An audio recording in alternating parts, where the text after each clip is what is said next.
emeritus at UC College of Law, San Francisco. He previously served as a judicial consultant for the Palestinian Legislative Council. He's written extensively about the region. Thanks very much for coming on the program. Appreciate it. All right, so what do you think I'm getting wrong here? Thanks, Dan.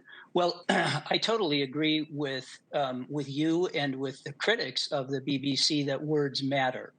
And that's why I actually oppose the use of terrorism. Please understand, this is in no way a defense of any attacks on innocent civilians by anybody, whether Hamas, the Israeli government, the Russian government, the U.S. government, any government, or any non-state actor.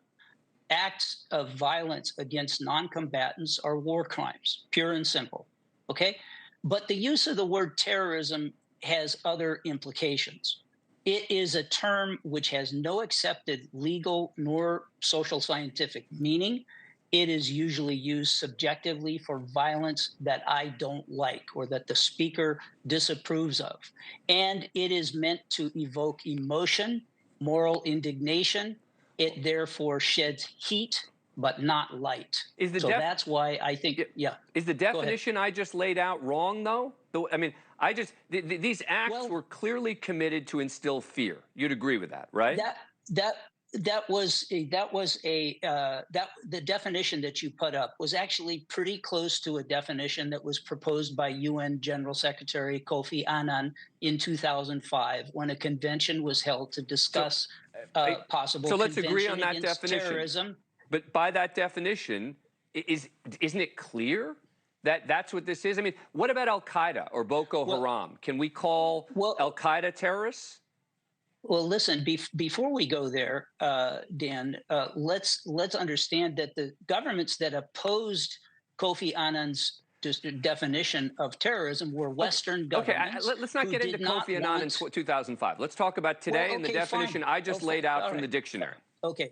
All right. In that case, if you want to be even-handed about its application, the biggest terrorist in this conflict is the Israeli government. Okay. To be clear, the Israeli terrorists, as far as you're concerned, are systematically raping women. They're beheading babies, et cetera. Or maybe I missed that part. No. Yeah, you did. I did. Tell me, when did that happen? Okay. Because I will call the Israeli terrorists if you can identify for me when that happened. No, Dan, I am not advocating the use of terrorism. I am for either side. I am suggesting that it is a misleading term that evokes emotion and doesn't bring us closer to full understanding of the roots of violence and therefore to actual solutions. Again, it may not whether it leads to solutions or not isn't the question. Right. These guys are in the business of words. It's just journalism. These are words. Words matter. Yes. I just put up a definition from the dictionary of what a terrorist is. And it seems pretty straightforward that people who go and behead babies and rape women and then take people as captives are doing it to instill fear. It doesn't seem particularly complicated. Well, look, so first of all, I mean, the Israeli government, the military in particular, has a long history of disinformation and manipulation. So you're telling me what we're seeing in the videos is made up? Because if that's the argument, at least I understand it. So you're saying none of this actually happened, right?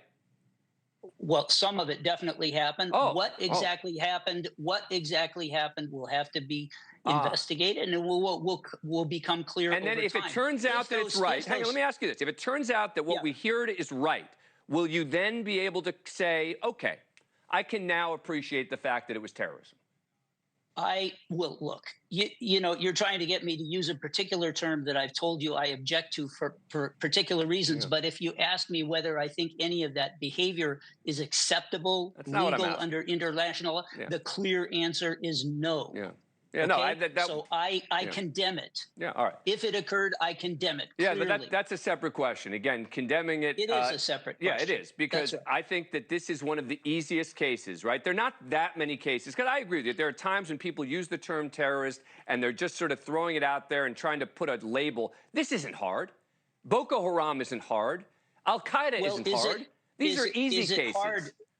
Dan, is it hard when Israel bombs a 14-story residential building and annihilates entitled families. Right. And so when the Palestinians use civilians as human shields, it does create difficult issues for Israel. There's no doubt about that.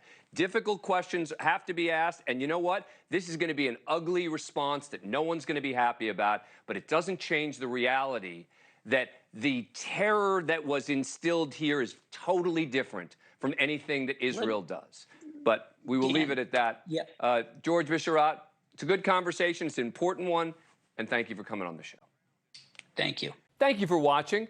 Go to newsnationnow.com to find News Nation on your cable provider. And don't forget to click the red subscribe button below to get more of News Nation's fact-driven, unbiased coverage.